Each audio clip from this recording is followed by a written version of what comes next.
सलित पाप तमोविदान सम्यक् प्रपन्न जिन पादयुगं युगादं फलं भवजय पदनां जनानि।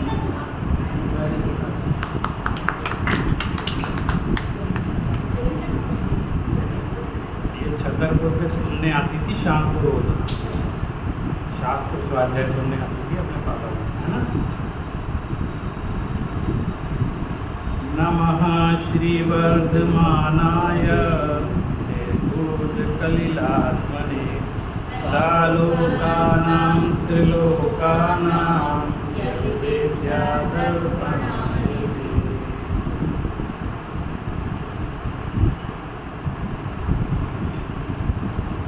पिछली बार हम लोगों ने 34 और 35 कारिका 34 हो गई थी, 34 नंबर की हो गई थी। आचार्य समंतभद्र स्वामी ने रत्नकरण श्रावकाचार नामक इस महान ग्रंथ को लिख करके हम सभी श्रावकों के ऊपर बहुत महान उपकार किया। एक व्यवस्थित रूप से श्रावकाचार, श्रावकों का जीवन कैसा होना चाहिए, ऐसा श्रावक जो मुनि बनने की ओर अग्रसर है उसका जीवन कैसा होना चाहिए, उसकी बहुत ही सूक्ष्म व्यवस्थित और सरल व्याख्या आचार्य समंतभद्र स्वामी ने की है। इसमें हम लोगों ने जो 33 नंबर की कारिका है, 34 नंबर की कारिका है, पिछली बार हम लोगों ने इसका पारायण किया। 33 नंबर की कारिका में यह आ गया था कि जो गृहस्थ है, निर्मोही गृहस्थ मोही मुनि से श्रेष्ठ है। फिर 34 नंबर की कारिका में आचार्य श्री ये बता रहे हैं, कोई दुनिया में पूछे ना सबसे महान क्या है, इस दुनिया में सबसे उत्कृष्ट क्या है, तो उन्होंने दो बातें कह दी, सबसे उत्कृष्ट और सबसे निकृष्ट। सबसे हम लोग कहते हैं ना दुनिया में 7 आश्चर्य, यहाँ कह सबसे उत्कृष्ट तो न सम्यक तो समम किंचित त्रय काले त्रिजगत, तीनों कालों में, तीनों जगत में, तीनों लोकों में सम्यक के समान उत्कृष्ट कुछ भी नहीं, श्रेष्ठ कुछ भी नहीं। श्रेय यानी कल्याणकारी, सबसे ज़्यादा कल्याणकारी सम्यक है, और इसीलिए इतना इस पे बल दिया है। और सबसे ज़्यादा अकल्याणकारी क्या है, मूल में भूल नहीं रहनी चाहिए। ये हमेशा कुछ भी हो मूल में भूल नहीं होनी। मिथ्यात्व है का मतलब क्या है, मूल में भूल है। सारा मकान बना लिया है, अभी नींव अच्छे से बनाई नहीं, और उसके ऊपर मतलब कितने दिन टिकेगा, तो वो मूल है, मतलब सम्यक दर्शन मूल है। अगर बहुत अच्छा मकान ना भी बना हो लेकिन नींव अच्छी भरी गई हो, भले ही बहुत आलीशान ना हो, तो कम से कम वो गिरेगा नहीं और वो काम करेगा, उसमें हम रह सकते। और जिस मकान की नींव ना हो तो वो आंधी से उड़ जाएगा। तो ऐसा कह करके वो ये बताना चाहते हैं कि बाहर का जो भी विकास होता है उसका अंदर के विकास के साथ अविनाभावी संबंध, यानी जितना गहरा अंदर उतरे उतने ही बाहर ऊपर है, इसको विकास कहते हैं। ऊपर ही ऊपर विकास हो जाए वो विकास नहीं है, अंदर में भी उतना ही गहरा होना चाहिए, अंदर में भी उतने ही डूबना चाहिए। माने ये डबल डेवलपमेंट है, एक तरफा डेवलपमेंट नहीं होता है। जितना गहरा जा रहा है उतना ही ऊपर जाना है, और जितना नीचे हल्का रहेगा ऊपर की चीज़ की कोई गारंटी नहीं है, कभी भी गिर सकता। इसलिए वो कहते हैं ये नींव मजबूत होनी चाहिए। तो पिछली बार हम लोगों ने इस बात को अच्छे से समझा था कि सम्यक्त्व के समान श्रेष्ठ यानी श्रेय यानी कल्याणकारी कुछ नहीं है, और मिथ्यात्व के समान अकल्याणकारी कुछ नहीं। मुझे तो कभी कभी लगता है कि इस मनुष्य भाव में और कुछ कर पाए ना, मकान बना पाए ना बना पाए, व्यापार कर पाए ना कर पाए, इसे तो पुण्य पाप के अधीन है, हो ना हो है, कोई बहुत बड़े पद पे पहुंच पाए ना पहुंच पाए, जो हम लोग चक्रवर्ती बन पाए ना बन पाए, ये होता है ना, हर सामान्य मनुष्य की आकांक्षा होती है कि भाई ये समृद्धि होनी चाहिए, बहुत बड़े पद होने चाहिए, सब कुछ तो ये हो पाए ना हो, मैंने ये तो ऐसे रखते हैं कि ऑप्शनल है, हो जाए तो अच्छा है, नहीं हो तो भी अच्छा है, ऐसा वाला, लेकिन सम्यक तो जरूर हो। ये टर्म्स कंडीशंस होते हैं ना, ये कंपलसरी होना चाहिए, नहीं तो इस मनुष्य भाव का कोई नहीं। अगर हमने ये सब सुकुल, निरोगता और ये सब जिनवाणी का समागम, जिनेंद्र देव का समागम, जिन निर्ग्रंथ मुनिराजों का समागम, ये सब प्राप्त करके भी यदि सम्यक तो प्राप्त नहीं किया तो मनुष्य भाव बेकार चला गया हमारा। मैंने एक काम तो कर लेते हम मनुष्य भाव में कि किसी तरह ये कितने साल की आयु मिली है, ज़्यादा से ज़्यादा 80-90 साल की, और अगणित आयु हमने देवों में भटक के बिता दी, नरकों में बिता दी, स्वर्गों में बिता दी, और मनुष्य इस लोक में, मध्य लोक में भी तिर्यंच गति के जीवन जीता। अब किसी तरह ये संगी पंचेंद्री पर्याय हमको मिली और सौभाग्य से सारा कुछ मिल गया, सब जिनवाणी का समागम भी मिल गया, सुनने समझने की योग्यता भी मिल गई, तो बोले तो क्या श्रेष्ठ है करना। बोले भैया एक बार वो सम्यक तो गाड़ी पटरी पे आ जाए, चलना चलूँ तो बात नहीं पाए, चलेगी आएगी तो चलेगी, लेकिन एक बार गाड़ी, इसलिए मूल में भूल नहीं होनी चाहिए, और इसके लिए हमको चाहे कुछ भी करना पड़ जाए। लोग कहते हैं ना कुर्बानी देनी पड़ती है, धर्म के क्षेत्र में फेमस है ना, कुर्बानी देनी पड़ती है, तो हमको भी बहुत कुर्बानी देनी पड़ेगी। किस चीज़ की कुर्बानी देनी पड़ेगी? अपनी खोटी मान्यताओं की कुर्बानी देनी, जो एकदम दिमाग में सेट है ना, उसकी कुर्बानी देनी पड़ेगी। ताला को तोड़ना पड़ेगा, और ताला ऐसे नहीं टूटता सहलाने से। जो ताला बंद है तो अपन सोचो इसको रोज ऐसे सहलाओ तो टूट जाएगा, उसके लिए उसको हथौड़ी मारनी पड़ती, पत्थर मारना पड़ता है। बोले इसकी चाबी तो खो गई है, अब क्या उपाय है? या तो दूसरी चाबी बनवा लो। बोले कोई चाबी बनाने वाला नहीं है, और चाबी खो गई है मतलब कहीं बाहर नहीं खो गई है, अंदर ही रह गई है। ये पहले के ताले होते थे जो चाबी बाहर रहती थी, आजकल के जो अत्याधुनिक ताले हैं वो ताले ऑटोमेटिक होते, अपने आप बंद हो।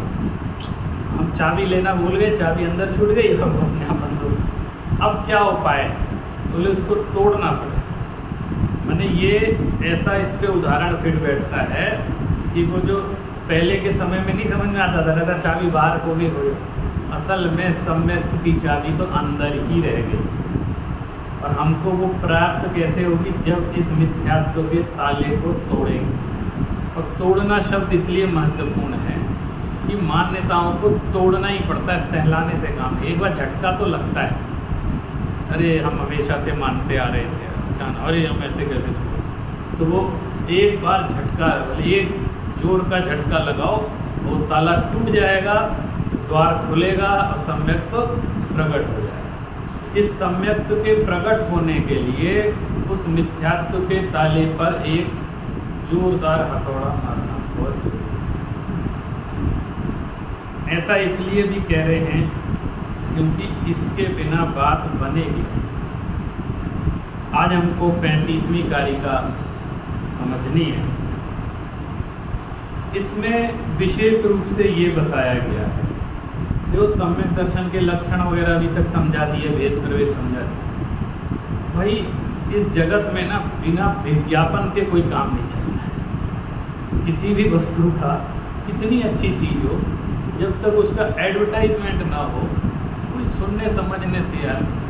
तो आजकल तो हम उसको एडवर्टाइजमेंट बोलते हैं, लेकिन पहले के समय में महात्म्य बोलते थे। शास्त्रों में जो महात्म्य होता है वो दरअसल उस विषय वस्तु का एडवर्टाइजमेंट है, लोगों के अंदर महिमा की। इससे हमें फ़ायदा क्या होगा? तो एक तो फ़ायदा ये बताया कि साहब मुक्ति प्राप्त होगी। तो मुनिराज तो सुन के थोड़े प्रसन्न हो, लेकिन जो आम गृहस्थ है वो कह, अरे मेरे तो अभी गरीबी है, इससे ही तो मुक्त हो नहीं पा रहे हैं। आप कह रहे हो कि मुझे अभी मेरे बेरोजगारी है, इससे ही तो मुक्त हो नहीं पा रहे हैं। अभी शादी नहीं हुई, नौकरी नहीं लग रही, अभी ये सब पद नहीं मिल रहे हैं, ये सब चीज़ चाहिए हमको, आप मुक्त उतनी बड़ी बात क्यों कर रहे हो? तो आचार्य भी बहुत बोले, देखो जिस चीज़ से हमें बहुत बड़ा लाभ होता है, बहुत बड़ा लाभ होता है, उसमें छोटे मोटे लाभ भी होते हैं, उसको कहने की ज़रूरत नहीं पड़ती, इसलिए वो कहना भूल जाते हैं। लोगों को लगता है इससे लाभ नहीं होगा। यानी जिन जिन चीज़ों को हम सामान्य धर्म की अनुष्ठानों से प्राप्त करना चाहते हैं, कह रहे वो तो हम क्या कहें, ये सब कहने की ज़रूरत है। मैंने थोड़ा दिल बड़ा रखो ना, थोड़ा दिमाग बड़ा रखो। एक कहानी सुना है एक बार एक राजा था, वो आपको मालूम है राजा लोग भ्रमण करते थे, आखेट करते, घूम रहे थे। तो किसी गांव से निकले, तो वहाँ एक गरीब कुम्हार था जो बर्तन मिट्टी के में बहुत गरीब था, किसी तरह उसका काम था। तो उसकी बेटी कुम्हार का काम कर रही थी, साथ में मिट्टी वाला, और मिट्टी से लपी पुती थी और ऐसे बना रही थी। तो राजा की सवारी वहाँ से निकली, अकेले थे। तो 2 मिनट रुके, तो उन लोगों ने देखा कि कोई, बोले राजा है। अच्छा, तो कभी राजा नहीं देखा था। तो बड़े राज चिन्ह देखा, बोले मुझे पानी पिलाओ। तो उन्होंने बड़े अच्छे से पानी पिलाया। उस राजा को वो लड़की बहुत अच्छी लगी कि बहुत बढ़िया है, और आपको मालूम है राजा लोग हम रानी बना लेंगे। तो गए महल में और कहा कि हम उससे विवाह करना चाहते हैं। तो मंत्रियों को भेज दिया उसने, वहाँ भेजा। तो कुमार तो बहुत खुश हो गया, उसको ज्ञान था राजा क्या कहलाता है। तो उस लड़की ने मना कर दिया, और मैं कोई राजा वाजा से। तो सबको आश्चर्य, कह रही तुम्हारा जीवन पलटने वाला है, तुम इस गरीबी अवस्था से कहाँ महलों की रानी बनने वाली है। तो वो बार बार मना करे। तो फिर राजा ने कहा सही बात है, अगर उसकी इच्छा नहीं है तो उसका विवाह नहीं हो। लेकिन मैं ये चाहता हूँ कि वो आ करके ना, थोड़ा उसको कुछ पता नहीं, उसको राजमहल में रख, उस दिन राजमहल में रहेगी, रानियों के साथ रहेगी, तो उसको समझ में आएगा।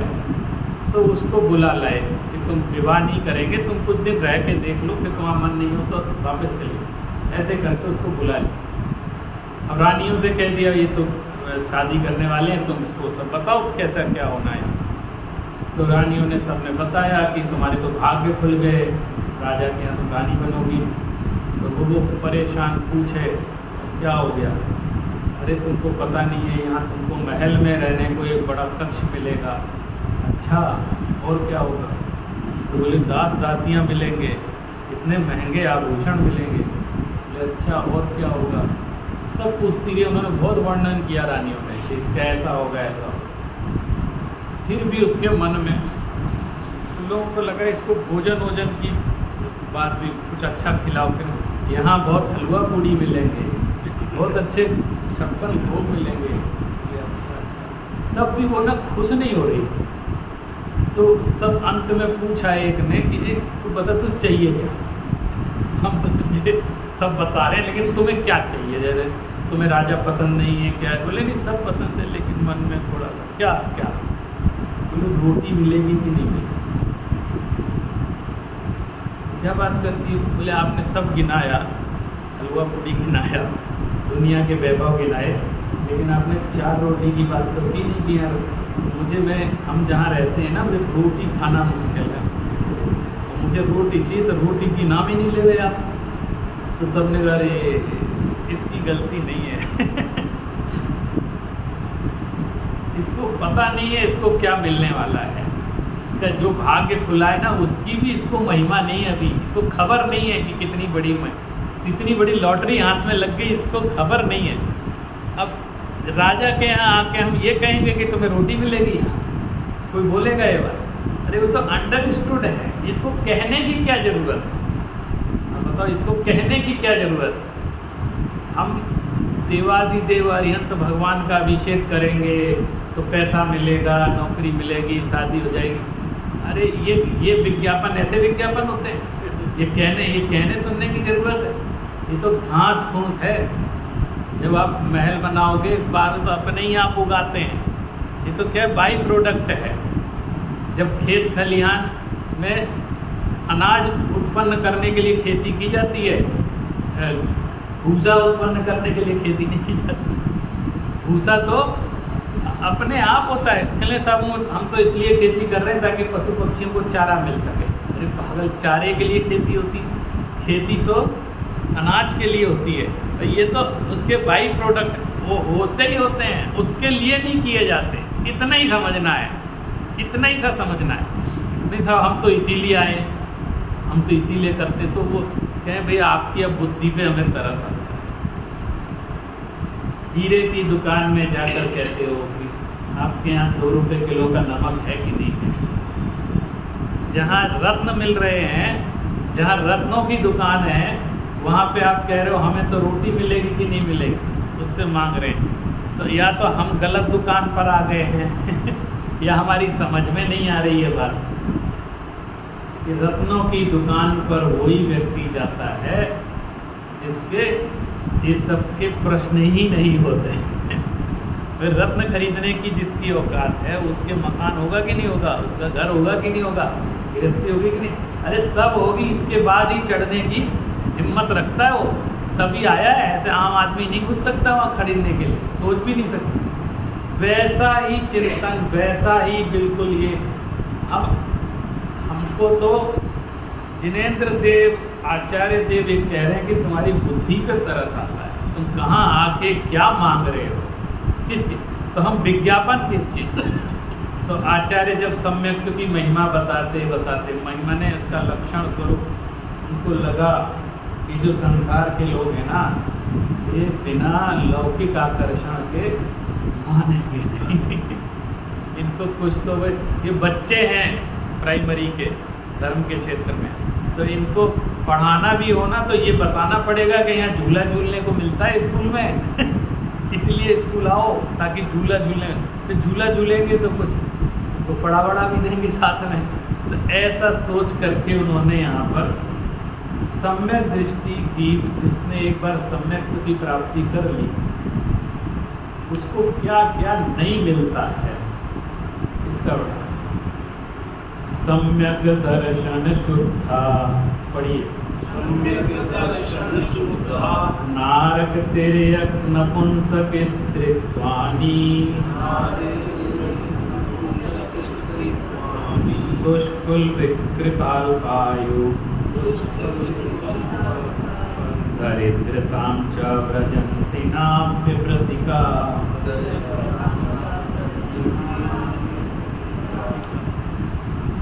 भाई एक बार सम्यक दर्शन हो जाए तो इन चीज़ों की गारंटी माने ये लौकिक गारंटी तो दे रहे हैं, इसमें कहीं मोक्ष के बारे में लिखा है। यानी जो बात हम नहीं कहना चाहते थे, मैंने जो अंडरस्टूड थी उसको भी क्लियर करना पड़ता है, नहीं तो लोगों को लगता अरे ऐसे कैसे हो। एक बार सम्यक दर्शन की उत्पत्ति हो जाए, जो सम्यक दर्शन से शुद्ध है, यानी विशुद्ध सम्यक दर्शन जिसको है, वो नरक में कभी उत्पन्न नहीं होता। नरक से सब डरते हैं, तो ये तो एक गारंटी तो हो गई कि नरक आयु नहीं मिलेगी, नरक में नहीं जाएगा सम्यक दर्शन। फिर तिर्यंच नहीं बनेगा। दूसरी गारंटी भाई बचा लिया ना हर जगह से, 2 गतियों से तो सीधा सीधा बचा लिया। और कभी नपुंसक नहीं बने, स्त्री वेद, पुरुष वेद, नपुंसक वेद। तो नपुंसक कौन होना चाहता है? नपुंसक नहीं बने। और स्त्रीत्वानी, स्त्री पर्याय में भी जन्म नहीं मिलेगा उसको, यानी मुक्ति के लिए जो अविनाभावी पुरुष पर्याय है उसी पर्याय में उसको जन्म मिलेगा। बताओ ये कितना बड़ा लाभ है। ये इतनी बड़ी गारंटी दे रहे हैं, एक बार सिर्फ कुछ नहीं करना है, वो सम्यक हो जाता है। और सम्यक के लिए क्या करना है? आत्मा की रुचि रखनी है और मिथ्या मान्यताओं को तोड़ना है। जो अनादि से मिथ्या मान्यताएं उसे तोड़ना है। शरीर और आत्मा को हमेशा से एक मानते आए, उनको भिन्न भिन्न मानना है। हाँ जी।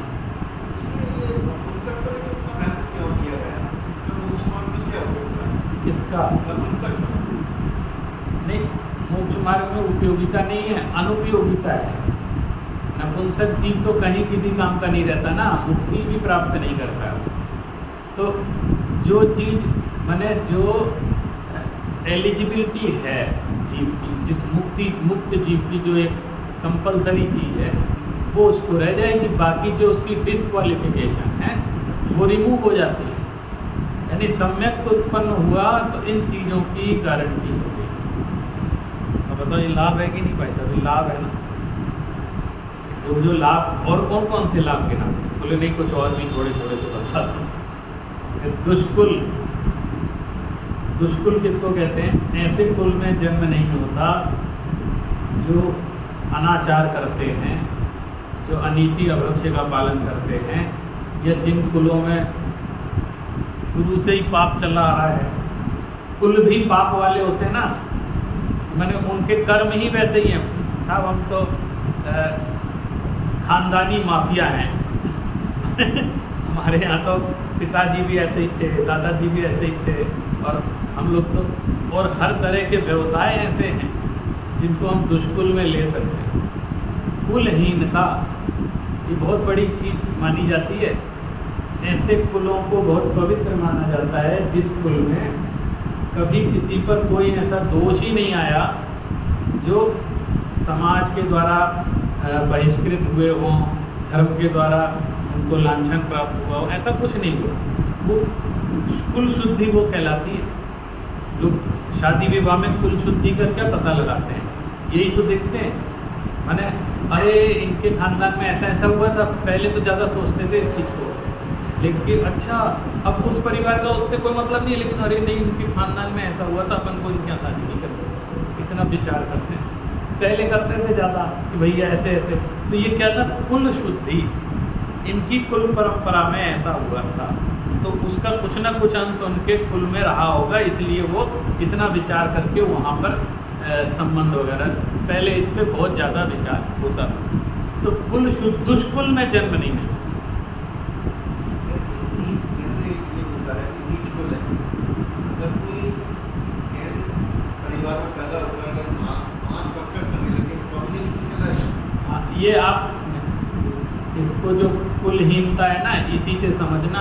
अकेले जैन में जन्म मिलने से कुलीन, कुलाचार का पालन नहीं हो रहा है जिस परिवार में, वो कुलहीन ही हैं। जन्मना जैन कहने को हो गया कि नाम के आगे, कई लोग हैं ऐसे नाम के आगे जैन है, लेकिन सारे जितने सप्त व्यसन है सब धारण करते हैं, तो वो कोई कुल वाले थोड़ी कहलाएंगे। सिर्फ कहने से ही थोड़ी होगा। माने कुलाचार के साथ आचार शब्द जुड़ा है। आचार माने आचरण से कुलीन है। तो दुष्कुल माने ऐसे घर में जन्म नहीं मिलता जहाँ अनाचार चलता है। इसका प्रभाव बहुत पड़ता है। बहुत बिरले ही होगा जो उनमें से विरक्त रह जाएगा। मतलब ऐसे परिवारों में जन्म मिल गया जहाँ कुछ धर्म से मतलब ही नहीं है और सारे ही पाप होते हैं, तो उस बच्चे की बहुत कम संभावना है कि वो बहुत अच्छा चिंतन कर पाए। संभावना कम है। बहुत विशेष पुण्य का उदय होगा तो वहीं से निकल करके वो मुनि भी बन जाता है, ये भी होता है। लेकिन सामान्यता देखें तो उसके चित्त पे वो जन्म का प्रभाव तो रहेगा ही रहेगा। जो घरों में वातावरण होता है वो तो रहेगा ही रहेगा। अगर किसी के घर के फ्रिज में बियर रखी रहती हो तो अब कब तक रोक पाओगे कि बच्चे नहीं पिएंगे? पिताजी पीते, माताजी पीते, फ्रिज में ही रखी रहती है, तो वो बच्चे तक पहुंचने में कितनी देरी लगे।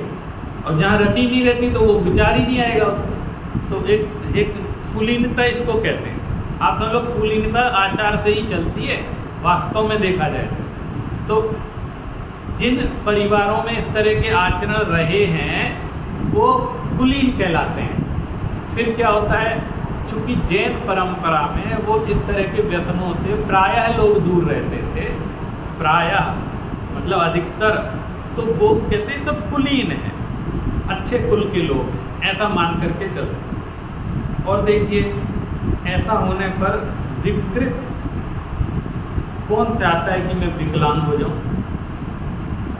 कोई सांसारिक लाभ है ये? कौन चाहता है मैं विकलांग हो जाऊं या विकलांग पैदा हो जाऊं?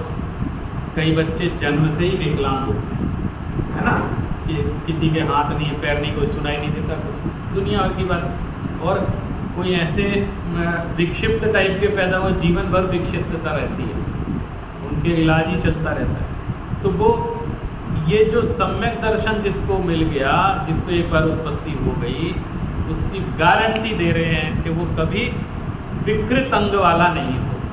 अगर मनुष्य भाव में या कहीं गया वो अगले जन्म में भी, तो वो ये 3 काल में उसको विकृत, कई तो विक्षिप्त ही हो जाते हैं।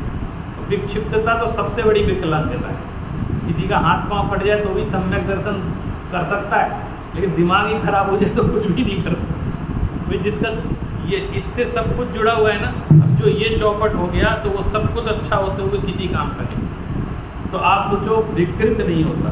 किसी की 5 अंग 6 उंगलियाँ होती है, 4 होती है, वो ये सब विकृत है। माने सर्वांग का अर्थ क्या होता है? सारे अंग जैसे होने चाहिए वैसे। ऐसे होने से अतिरिक्तांग और न्यूनांग, माने अधिक अंग होना और कम अंग होना, ये सब विकृत अंग कहलाता है। पूजा की कर सकते हो। पूजा को तो मना नहीं, पूजा तो कोई भी कर सकता है। थोड़ा सा गृह जो अपना, इसको क्या बोलते हैं, गर्भगृह, अगर भगवान के गर्भगृह में जो पूजन पाठ अभिषेक करते हैं उसके कुछ प्रतिष्ठा ग्रंथों में नियम बनाए हुए हैं। जैसे कोई विकलांग है तो भैया तुम पूजा को मना नहीं है तो खूब पूजा करो, लेकिन वो वेदी में खड़े होकर उसको अभिषेक करने को मना रहता है। किसी के कोई रोग हो गया है, कुछ ऐसा, उस शुद्धि और उसकी सुरक्षा की दृष्टि से ये कहा गया कि भाई तुम रहने दो। अब मान लो किसी के पैर खराब हो, चढ़ रहा है, गिर पड़ा, वहीं कुछ है, मैंने ये सब देख के पूजा को मना नहीं है। अभी ध्यान रखना, ये कोई मंदिर मत आना, तुम पूजा मत करना, अष्ट द्रव्य से खूब विधान करो, पूजन करो, कुछ मना नहीं है। बस वो थोड़ा गर्भगृह के कुछ प्रोटोकॉल होते हैं उसमें। अब तो आप देखो, हम इस वस्त्र में तो नहीं जा सकते ना, तो ये हमें भी मना है। सब अंग ठीक है तो भी मना है। आप सब शुद्ध धोती वस्त्र पहन के जाओ गर्भगृह में भगवान का विषय। ये क्यों? ये प्रोटोकॉल। उसमें एक स्पेशल कंडीशंस में, अब किसी के रोग है, पट्टी बंधी हुई है, मवाद बह रहा है, कुछ है, शुद्धि की दृष्टि से आप जब तक ये ठीक नहीं हो जाता आप अभी अभिषेक मत करना, देख लो अभिषेक और चढ़ा लो, पूजन पाठ खूब करो, उसमें कोई मना नहीं। तो हर चीज़ का एक थोड़ा सा ये बना रखो। तो आप देखो ये सब हो जाने से देखो एक अभिषेक छूट गया उसका, एक कर्म का ही उदय हुआ ना कि वो नियमित करता था उसका ये हो। दरिद्रता, अच्छा अल्पायु, सभी जीव चाहते हैं कि अच्छा से अच्छा जीवन मिले, अधिक से अधिक आयु, ये इच्छा तो यही होती है। बाकी तो आयु कर्म जिसका जैसा, लेकिन मन में एक सांसारिक जीव के मन में तो सबके ही रहता है कि और होना भी चाहिए। खासकर जो मनुष्य संगीत, मान ली हमारा इससे अच्छा धर्म का वातावरण है, बहुत अच्छी सब अनुकूलता है, तो हम जबरदस्ती जो है थोड़ा सा कुछ हो जाए तो हम सब मरने की तरफ आगे बढ़ जाएं। तो उसमें एक भैया तुम देखो इतनी जल्दी मत करो, जब जिसकी मृत्यु आनी तो आनी है, वो तो बात है, तुम खुद उसमें एफर्ट मत करो। क्यों? क्योंकि एक मनुष्य पर्याय छूटने के बाद पता नहीं कितने भाव बाद ये प्राप्त होगी नहीं होगी, ये सब अनुभूत है। तो अभी जितना धर्म लाभ ले पा रहे हो तो ले लो, आपको टाइम मिला है ना, तो ये कुछ टूट टाट जाए तो ठीक ठाक करा लो, सब व्यवस्था मिल रही है आजकल। ये नहीं कि तुम सीधे ही लटक गए कि हाँ तुम्हारा सब, मतलब अपनी आपको पुण्य के उदय से, मान लो धन भी है, इलाज की भी व्यवस्था है, आजकल हर तरह की टेक्नोलॉजी है, तो मैं तो गृहस्थ के समाधान होता रहा। आप आँख खराब हो गई, उन्होंने कहा ऑपरेशन से ठीक हो जाएगी, ठीक कर लो, लेकिन किस लिए ठीक कर लो? प्रश्न ये है, हार्ट खराब, ऑपरेशन करा लो, किस लिए करा लो? ताकि ज़्यादा भूख कर सके? नहीं, अरे मैं जिनवाणी पढ़ता हूँ तो मेरी आँख ठीक रहेगी तो और ज़्यादा पढ़ सकते, इसलिए ले लो। पैसे क्या होता है, दे जाके डॉक्टर को ठीक कराओ अगर ठीक हो रही है तो। मैंने अगर हो सकता है तो साहब ये आर्ट खराब हो गया, क्या करें? अरे ठीक करा लो, अगर आपका सामर्थ्य है और व्यवस्था है तो ठीक ठाक करा लो, कम से कम हमारी जो दिनचर्या वो तो चलती रहेगी। मैंने ये इस जगह पे गृहस्थ को ऐसा चिंतन करना चाहिए, क्योंकि हमारा ये उद्देश्य है। और ये नहीं कि भोग, देखो वो पंडित जी थे ना रतनलाल बेनारस, उनकी आपने कहानी सुनी होगी। वो पहले इतना ज़्यादा स्वाध्याय नहीं करते थे, नॉर्मल जैसा धर्मात्मा थे, लेकिन एक बार उनको उनका इसका ऑपरेशन, जैसे आजकल तो ऑपरेशन भी हो जाए तो कोई ज़्यादा सोचते नहीं है, पहले ऑपरेशन का मतलब ही होता था कि पुनर्जन्म हो गया, है ना। तो वो ये रहता था लौट के आएंगे कि नहीं आएंगे ऑपरेशन के बाद। तो वो बताते थे कि मैंने जब हमारा ये हार्ट का ऑपरेशन हो रहा था तो मैंने ये प्रतिज्ञा कर ली थी कि अगर मैं जीवित रहा ऑपरेशन के अंदर तो मैं अपना पूरा जीवन जिनवाणी और जिन धर्म के प्रति समर्पित करूँगा। मैं अपने लिए अब कुछ नहीं, सब व्यवसाय सब छोड़ दूँगा, जो है सो इसमें ही करना। तो वो आ गए ठीक ठाक हो गए। तो फिर उन्होंने पूरा जीवन वास्तव में अपनी जिन धर्म की आराधना, श्रुत सेवा, विद्वान रहे, कुछ शिविर लगाया, पढ़ा लिखा, उन्हें इसमें उन्होंने अपना, उन्हें भैया उधार का जीवन है, तो हम तो चले ही गए थे, अब ये मिल गया है तो हमें पूरा ऐसे। उद्देश्य क्या था? जीवन सुरक्षित रखने का उद्देश्य क्या था? ये नहीं था कि सभी आँख ठीक हो जाए ताकि मैं और ज़्यादा पिक्चर देख सकूं, और ज़्यादा, मैंने ऐसे इसके लिए भाई अभी पैर घुटने खराब हैं, क्या ये ठीक हो जाए तो तीर्थ यात्राएं तो नहीं रुकेंगी मेरी।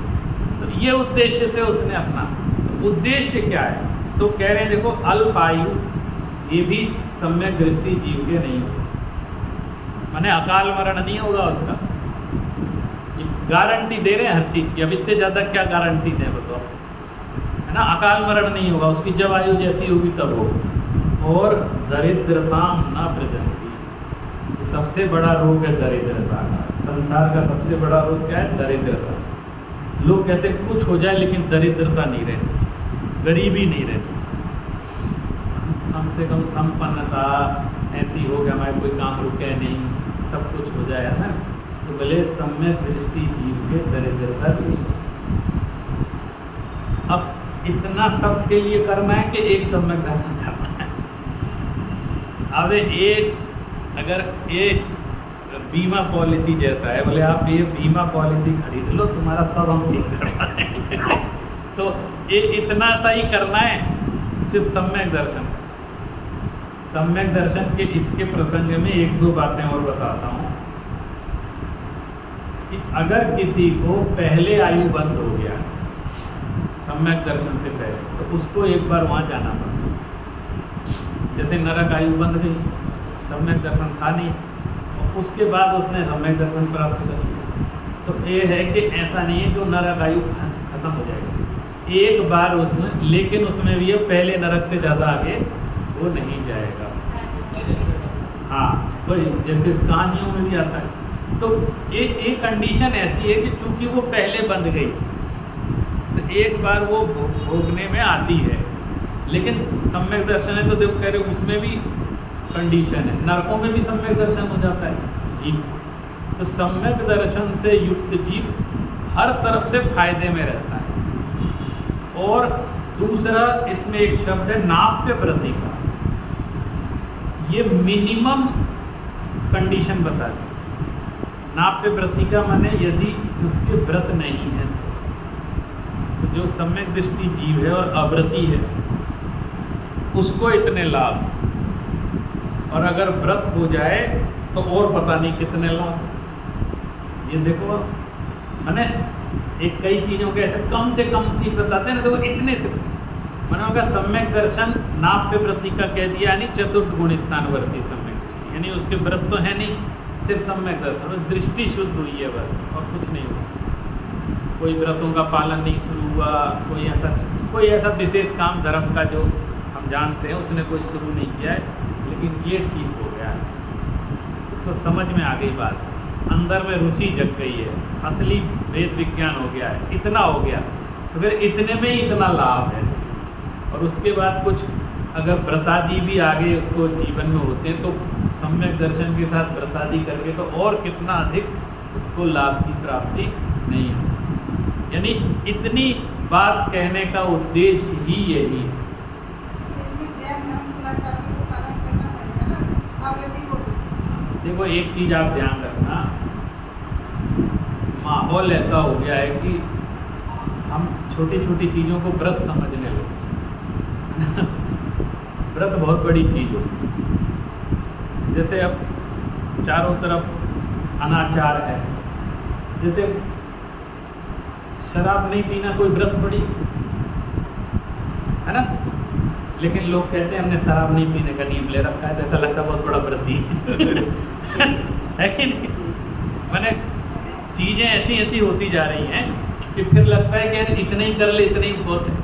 तो हम लोग ये सोचने लगे हैं कि वो देखो आपको एक बात, जैसे अपनी यहाँ सभा बैठते हैं सब, तो कोई भी मांसाहार का सेवन नहीं करता है, और सेवन नहीं करता है क्या, मैंने कभी आज तक व्रत नहीं लिया कि मैं मांस नहीं खाऊंगा। किसी मुनिराज से, किसी व्रती से कभी जन्म से आज तक मैंने ऐसा नियम नहीं लिया। क्यों नहीं लिया? व्रत नहीं लिया। क्यों नहीं लिया? क्योंकि त्याग उसका होता है जिसका ग्रहण होता है। ग्रहण ही नहीं है, वो खबर ही नहीं उस चीज़ की, तो छोड़े क्या व्यक्ति। लेकिन ये संकल्प में है कि नहीं करना है, तो व्रत अलग से ग्रहण किया जाता है। भाई आप ये बताओ किस चीज़ को छोड़ा जाता है? त्याग किसका होता है? जिसका ग्रहण होता है। ग्रहण ही नहीं है तो उसका क्या था? तो किसी ने यहाँ पे एक कोई मुस्लिम व्यक्ति आता है यहाँ, मान लो कोई नेता वेता आ जाते हैं ना, तो महाराज जी के सानिध्य में आके उसने कह दिया मैंने मांसाहार का त्याग, मान लो कह देता है, मैं प्रभावित हुआ मैं मांस, तो आप सब उसको माला पहनाते हैं। वो इतने मांसाहार का त्याग किए बैठे, इन्हें क्यों नहीं पहना ही माला? ये तो कोई खाते ही नहीं है, इनको क्यों नहीं पूछा आपने? और कोई ऐसा बच्चा होगा, मांस छोड़ने से माला पहना ही बहुत बड़ी बात है ये, तो उसको मांस छोड़ना ही बहुत बड़ी बात है। जहाँ किसी के लिए कोई बहुत बड़ी बात है, लेकिन सबके दिमाग में अंडरस्टूड है कि इस जीव के लिए बहुत बड़ी बात है, इसलिए माला पहने। कोई व्रती हो गया इसलिए नहीं, उसने जीवन में एक संयम की शुरुआत की है। ये बहुत बड़ा मैंने कायदे से देखा था, ये उसमें आता ही नहीं है काउंटिंग में। मद्य मांस मधु ये काउंटिंग में ही नहीं आते हैं, लेकिन जो इसका सेवन करते हैं उनके लिए तो बहुत बड़ी बात हो गई ना। तो वो तो ऐसे कहते हैं अच्छा हम हफ्ते में एक दिन छोड़ देते हैं कोई कहेगा ऐसे कर तो रहा ही है, तो फिर उसके लिए वही बहुत बड़ा व्रत हो जाता है। अब देखो जैसा जीव होगा उसके लिए नहीं, तो बोलेगा नहीं साहब ये तो बहुत संयम का फल। आपके लिए हम व्रती नहीं होंगे, लेकिन हमारी जो दूसरी महफिलें उसमें हम बहुत बड़े संयमी व्रती माने जाते हैं। अरे तुम देखते भी नहीं उसकी तरफ, अरे साहब ये तो बहुत बड़े साधुओं जैसी पूजा होती है। आप कहीं जाओगे तो आपके ऐसे मानते हैं कि अरे साहब ये तो देवता है, यहाँ भले ही कीमत है, सारे ही देवता हैं तो एक दूसरे की कीमत नहीं करते, है ना। लेकिन दूसरी जगह आपकी जो आपके जो अन्य जो समुदाय में जब आप जाते हैं तो आपका स्थान इतना उच्च है कि साहब ये तो साधु जैसे हैं, लेकिन हम मानते हैं कि हम साधु जैसे, तो साधुओं के चरणों की रज भी नहीं है ना। लेकिन दूसरी जगह क्यों? क्योंकि उनके यहाँ वो इतना कॉमन है कि आपने इतना कह दिया कि साहब हम पीते नहीं हैं, तो अरे आज के युग में तुम पीते नहीं शराब पीते, अरे बहुत ये जो इस व्यसनों का इतना स्तर ऐसा हो गया कि इतने से में, तो जो आपकी बात है ना वो इसलिए महत्वपूर्ण है। ये जो नाप्य व्रति का शब्द बोलते हैं, लोगों ने सोच लिया, जैसे 6 डाला में लिखा है ना, मोह चारित बस लेस न संयम बेसुर नाथ जजे। मोह चारित्र उनके उदय से लेश मात्र भी संयम नहीं है, तो भी देवता आकर के उसकी पूजा करते हैं। इसके सम्यक दृष्टि के बारे में। अब लेश मात्र संयम का उस समय क्या अर्थ था और आज क्या अर्थ है? वहाँ लेश मात्र संयम माने जैसे ये पहली प्रतिमा दूसरी प्रतिमा आदि ग्रहण करना नहीं किया उसने प्रतिमाएं ग्रहण, लेकिन सदाचार का पालन तो फिर भी करता है। ये व्रतों में काउंट नहीं होते। ये जो सदाचार है ना सामान्य, ये व्रत में काउंट नहीं होते, इसलिए नाम पे व्रती का। ऐसा नहीं है कि वो दारू पी के डला और सम्यक दृष्टि है, ऐसा नहीं है, ऐसा नहीं है। माने जो संयम नहीं है, दारू पी रहा है, देखो लिखा है ना उसमें संयम नहीं है, ऐसा नहीं है। उसके सदाचार का और जो उसकी मर्यादा जो अपने सामान्य है वो तो सब करता है, लेकिन जो एक्स्ट्रा जो अतिरिक्त जिसमें पुरुषार्थ लगता है। अब देखो आप सब रात्रि भोजन के त्याग, लेकिन प्रतिमाओं में भी रात्रि भुक्ति त्याग प्रतिमा है, लेकिन वो प्रतिमाधारी नहीं होना आप, वैसा वाले जो उसमें, यानी उस रात्रि भोजन त्याग में और हमारे त्याग में बहुत बड़ा फर्क है। कहने को एक ही है लेकिन बहुत बड़ा फर्क है। उसकी प्योरिटी में और हमारी प्योरिटी में ज़मीन आसमान का फर्क है। हमने उसमें कुछ अपनी सुविधा से उसमें दांव पेंच लगा रखे हैं, तो एक प्रकार से वो अभ्यास, माने हम रात्रि भुक्ति त्यागी नहीं है वैसे वाले जो प्रतिमा वाले होते हैं। हम तो सिर्फ एक अभ्यास के लिए जो थोड़ा बहुत होता है वो करने की कोशिश करते हैं। जो प्रतिमा धारण करके रात्रि भुक्ति त्यागी होते हैं, रात्रि भोजन, उनका अलग आचरण होता है। समझे सारी बातें वो क्रम से, तो उतना उत्कृष्ट उसके नहीं होता है सम्यक दृष्टि जीव के, इसलिए नाम पे व्रती का कहा है। इससे स्वच्छंदी होने की जरूरत नहीं है। लोग जो अर्थ लगा लें अगर कि तो कुछ भी नहीं होता सब सम्यक दृष्टि जीव के, हम तो सम्यक दृष्टि भी और कुछ भी नहीं है हमारे पास, ऐसा नहीं होता।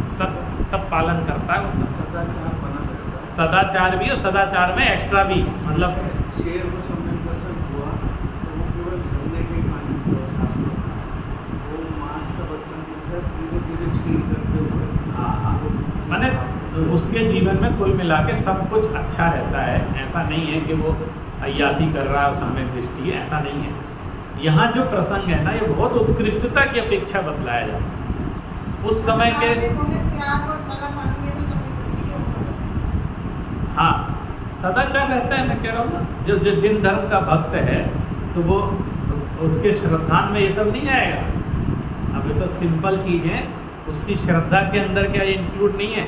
अब बताओ, आगम में श्रद्धा करता है, जिनाज्ञा में श्रद्धा करता है, तो जिनाज्ञा की छोटी छोटी चीज़ें भी नहीं मानेगा, ऐसा थोड़ी होगा। तो वो सब अभी स्वामी जी को सम्यक दर्शन हुआ तो उनकी प्रयाग में तो ये किस तरह के व्रत कैसे बोले? कौन से शेर की प्रयाग व्रत तो शायद हम मनुष्य पर्याय की बात कर रहे हैं, अभी मनुष्य पर्याय की बात। वो जो शेर को सम्यक दर्शन हुआ था ना, उसकी चर्चा हम अलग करेंगे स्पेशल, माने उसमें आपको और अंदर घुसना पड़ेगा वो हम इसलिए नहीं बोल रहे हैं कि चर्चा लंबी हो जाएगी। हाँ, दृष्टि परिवर्तन किसी भी जीव का होता है, ठीक है, दृष्टि परिवर्तन। और वो जो कहानियों में हर चीज़ जो चीज़ बहुत महत्वपूर्ण होती है उसी को एम्फेसाइज करके आगे बढ़ाया जाता है। हर चीज़ को ऐसे ऐसे नहीं गिनाया जाता कि उसके घास खाता था कि मांस खाता था कि वो पानी नहीं पीता था, कि इतना एनलार्ज करके नहीं बताया जाता है कि उसका पूरा फिर पता चला था वो तो दर्शन पूजन भी नहीं करता था, वहाँ तो ये भी नहीं था, फिर मतलब अब वो बात दूसरी जगह पहुँचा देते हैं। उसकी जो एंगल बदला था उतने ही बहुत था उसके लिए। मैं आपसे क्या कह रहा हूँ, हमने एक उदाहरण दिया ना, एक कोई व्यक्ति यहाँ आया, उसने कहा आपने माला क्यों पहनाई इसको, आपने क्यों पहनाई माला? ये इसके लिए बहुत बड़ा व्रत है ये कह के पहनाई ना, तो वही व्रती हो गया उस अपेक्षा से, है ना। सब समझ रहे हैं, कोई ऑब्जेक्शन करता है इस बार? सब अरे साहब बहुत बढ़िया, इनको जानते हैं, इन लोगों को, इनके क्या चलता है, आज इसने इतनी है। हाँ, नहीं, उसने हिम्मत कर ली, उसने कहा, अरे उसके लिए बहुत, उसके लिए बहुत बड़ी बात। देखो एक बात बताऊं आपको, ऐसे थोड़ा आग्रह रखना भी चाहिए। मैं एक छोटी सी बात बहुत पहले की है, यहाँ RK पुरम में एक ऑफिस, सरकारी ऑफिस खुला, उसमें अलग अलग फ्लोर थे, तो उनके यहाँ कोई निर्णय हुआ कि हम हर फ्लोर का जो उद्घाटन करेंगे वो अलग अलग धर्म रीति के अनुसार करेंगे। ऐसा कुछ उन्होंने अपना प्रोटोकॉल बनाया हो, तो उसमें एक जैन साहब भी काम करते थे, तो उनका हुआ कि एक एक फ्लोर हम जैन पद्धति से उसका विमोचन करें, ऐसे मैंने उद्घाटन देना। तो वो जैन साहब बहुत परेशान हो गए कि अब हम यहाँ ऑफिस में अपने मंदिर जैसा कुछ कर नहीं सकते, पूरा जैसा होना चाहिए, है ना। तो और अगर नहीं करते हैं तो वो अपना जैन का नहीं कुछ हो पाएगा यहाँ, ऐसा उनका हो गया। तो उन्होंने हमसे कहा कि आप कुछ बीच का रास्ता ऐसा करो ताकि ये जैन पद्धति से इसका उद्घाटन हो जाए। तो हमने कहा चलो करते हैं इसको। तो अब उनके यहाँ क्या है, सब तो पहले कैसे किया जाता है चीज़ को, अब देखो वो कोई भी अपनी परंपरा के नहीं, बस वही अकेले से। तो मैंने उनसे कहा एक तो आप तो पूरी धोती दुपट्टा के साथ आना, अर्घ सामग्री मंदिर आरकेपुरा मंदिर से लेके आना, है ना। आप किसी को छूना मत, मैंने हम दोनों चीज़ संभालेंगे। तो हमने एक परिकर बना दिया, वहाँ जिनवाणी विराजमान कर दी। मैंने इसके अंदर कोई नहीं आएगा, सिर्फ जो धोती दुपट्टा पहना वही आएगा, और बाकी सब बैठ गए। सबको मेरी भावना पढ़वाई, नहीं पूजा तो करेंगे नहीं, उन्हें सब लोग मेरी भावना पढ़ो। तो उनको एक एक प्रति लोग खूब खुश हुए, बीच बीच में अर्थ भी बताया, खूब खुश हुए और उनसे कहा आप अर्घ चढ़ाओ। फिर जैसे अन्य परंपराओं में होता है कि साथ जो मुखिया होता है, मैंने बॉस है जो, वो भगवान को भोग लगाएगा या कुछ ऐसा होता है ना कि उसके हाथ से करवाओ, मैं माला पहनाओ भगवान को। तो अब उसमें ये भी था कि जो हमारे जो चेयरमैन हैं वो भी कुछ करेंगे। तो उन्होंने ये कैसे करें अब, तो मैंने कहा देखो ऐसा है, हमारे यहाँ नियम है कि हमारे यहाँ जो अर्घ चढ़ाएगा भगवान को वही चढ़ा सकता है जिसके मध्य मांस मधु का त्याग, नियम। श्री जी के अर्घ जो चढ़ाएगा वही चढ़ा सकता है। तो आप हम सबको आमंत्रण दे रहे हैं, आप अर्घ चढ़ा सकते हैं, मना किसी के लिए नहीं है। आप भगवान को अर्घ चढ़ाना है, वहाँ छूना नहीं है, बस अर्घ चढ़ाना है। तो ऐसा मैंने तो बोल दिया। और इसमें कोई छोटा बड़ा नहीं होता, हमारे यहाँ सब बराबर है, कोई भी आके चढ़ा सकता है। तो अब उनके यहाँ सब मध्य मांस मधु का अर्थ समझाया पहले, है ना। तो फिर सब सन्नाटा, जब वो जैन साहब ही चढ़ाएंगे और कोई नहीं। तो फिर मैंने कहा, मैंने अच्छा ठीक है, मांसाहार का जिसका त्याग वो यहाँ पे चौकी रख दी, मैंने यहाँ अर्घ चढ़ा देगा जिसका त्याग। अब इसमें भी कोई नहीं। फिर मैंने एक सरदार जी थे जो उसके चेयरमैन थे, मैंने कहा आज चूँकि पूजा हुई है, आज के दिन जो मध्य मांस मधु का त्याग करता है, आज के दिन के, आज हमने भगवान की पूजा की है, यहाँ बैठे, आज हम नहीं खाएंगे पिएंगे, ऐसा कुछ है ना। क्योंकि हमारे यहाँ के नियम है, तो कोई किसी लेवल पे तो उसको मानना पड़ेगा। तो वो सबसे पहले वो खड़े हुए, उन्होंने सबका जूता चप्पल बाहर उतरवा दिया था। आए, उन्होंने कहा मैं सबसे पहले मैं त्याग करता हूँ, और आज का नहीं, पूरे 1 महीने का त्याग मैं नहीं करूँगा, और ये बहुत अच्छी बात है। और ये तो फिर उन्होंने अब तो फिर सबने अपना अपना थोड़ा थोड़ा वहाँ पे सूखे चावल चढ़वा दिया। तो उनको लगा कि जो जैन परंपरा से देखो कैसे एक, फिर पूरे में ये चर्चा रही कि हमने सारी बिल्डिंग का जो फ्लोर्स के उद्घाटन किए, उसमें कहीं कैसी हुई टर्म्स कंडीशंस नहीं रही, सब ने फेंका फूल का, मैंने हाँ वो हुआ। लेकिन ये वाला जो हुआ, इसने हमारे अंदर परिवर्तन लाया कि हम अब सोच भी नहीं रहे हैं कि हमको एक बार शुरुआत तो की, सारे ऑफिसर्स थे, सारे वो थे। तो मैं ये कह रहा हूँ उनके लिए वो ही बहुत बड़ी बात थी। अब ये कह रहा हूँ, अब वो व्रती थे आप कह सकते हो। मैंने उसने जो जिसने उठे ही नहीं थे कि साहब हम तो हैं ही नहीं, तो उनको इस कंडीशन पे ले आए कि सिर्फ आज के लिए आप चूँकि इस दरबार में बैठे हैं, तो हमारे यहाँ और कोई दान दक्षिणा नहीं है, न चढ़ाना है न कुछ है, इस चीज़ को अर्पित करना है कि हम ये त्याग कर रहे हैं। तो एक दिन के लिए कर देते तो वो सब तैयार हो। और बाद में उन्होंने बताया कि चर्चा का विषय हमारे यहाँ बना रहा कि देखो ऐसे, हमने कहा उनसे कहो वास्तव में पूजा इसी को कहते हैं। भगवान के गुणगान करने का मतलब क्या है, उनके गुणों को कुछ अंशों में अपने अंदर भी प्रकट करने का भाव हो, इसको भगवान के गुणानुवाद बोलते हैं, है ना, तदगुण लब्धये, हम लोग बोलते हैं ना वंदे तदगुण लब्धये, हम इसलिए वंदना कर रहे हैं भगवान ताकि आपके गुण हमारे अंदर आ जाए। तो इतने अनंत गुण ना आए तो एक दो तो आए, शुरू तो हो कम से कम। तब अब व्रति और अव्रति में अंतर समझ लेना, ये स्थिति परिस्थिति के अनुसार ये चीज़ें बदलती रहती है ना। मैं आपसे बता रहा हूँ, अभी आप दिल्ली में रहते हो तो जो थोड़ा बहुत पाल लेते हो उसको भी बहुत बड़ा व्रत माना जाता है। अभी आप अपने लोकल इलाके में चले जाओ, वहाँ कहेंगे भ्रष्ट हो तुम तुम कुछ नहीं आता तुम्हें। मंदिरों में आप यहाँ खुल्लम खुल्ला कुछ भी कर लेते हैं ना, सब स्वतंत्र होके। कैसे गांव देहात में, अरे तुम्हें अभी पूजा करना भी नहीं आता, तुम्हें अभी कैसे मंदिर आते हैं, यही नहीं आता। वहाँ आप पापी माने जाओ। जहाँ जितने ज़्यादा टिपिकल उसमें जाएंगे उतने ही बड़े हम दोषी माने जाएंगे। हाँ, आपने पहना नहीं, इसमें फूल क्यों पड़े हुए हैं, प्योर क्यों नहीं है, इसमें एक तुरपाई क्यों है, धोती बिल्कुल साफ होनी चाहिए। मतलब बता रहे हैं, तो जैसे जैसे जहाँ जैसा वातावरण होता है। लेकिन ये जो यहाँ पे अव्रति का शब्द बोला है, ये वो जो व्रत बाकायदा धारण पंचम गुण स्थान में जाकर, चतुर्थ गुण स्थान तक तो व्रत नहीं होते, यानी वो वाले व्रत नहीं होते। तो जो पंचम गुण स्थान जैसा नहीं है, इसलिए वो चतुर्थ गुण स्थान में है। ऐसी स्थिति में भी उसको ये सब लाभ प्राप्त हो। और आपको इससे ज़्यादा और लाभ चाहिए कुछ, जो अभी लाभ बताया है चाहिए, ऐसे ऐसे लाभ गिनाएंगे जो आपने सोचे भी नहीं हो। तब अगली कक्षा में आप बैठेंगे तो आपको और भी लाभ बताए जाएंगे। बोलो महावीर भगवान की जय। ये जो बात है वो इसका उदाहरण दिया, तो ये 20-25 साल पुरानी बात है।